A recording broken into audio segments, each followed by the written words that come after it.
On the southeastern coast of Malta lies a small but enchanting village, Marsaxlokk. Famous for its traditional colorful fishing boats called Luzzu, this village perfectly blends history with modern life. In the early morning, the harbor comes alive. Fishermen pull in their nets, displaying their fresh catch, while the streets and markets burst with color and energy.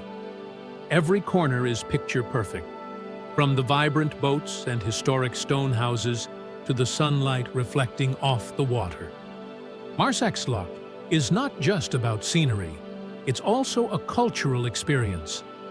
Local fish markets, traditional Maltese cuisine, and the warm hospitality of the villagers make every visit unforgettable.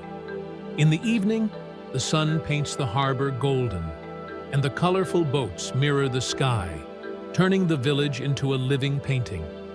This serene and authentic corner of Malta is a must-visit for anyone seeking a combination of coastal beauty, culture, and history. Marsaxlokk is truly one of the Mediterranean's hidden gems,